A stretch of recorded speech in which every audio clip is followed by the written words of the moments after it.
السلام عليكم. حضر معكم وصفة اللوبيا بيضاء مع البيض والشبت.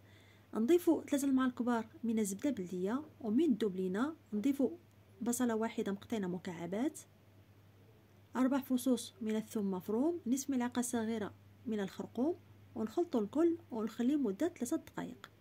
ومن بعد 3 دقائق نضيفوا 800 غرام من اللوبيا بيضاء، نبيتوا ليلة كاملة في الماء ونسلقوها. نضيفوا اللوبيا وهي طيبة، 240 ملل من الماء، عصير حامضة واحدة، الملحة، نصف ملعقة صغيرة من الكمون، ملعقة صغيرة من العسل الحر، ونخلطوا الكل ونخليه حتى تغلي لنا اللوبيا.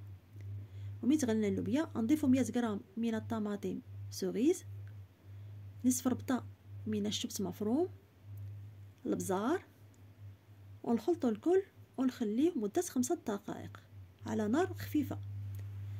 ومن بعد 5 دقائق نضيفوا 4 بيضات بلديين، وفي الاخير نضيفوا الملحه، الابزار، ونخليو البيض يطيب. ومن يطيب لينا نقدموه بالصحه والراحه. والبديل الشبت ممكن تضيفوا المعدنوس مفروم بالصحه والراحه.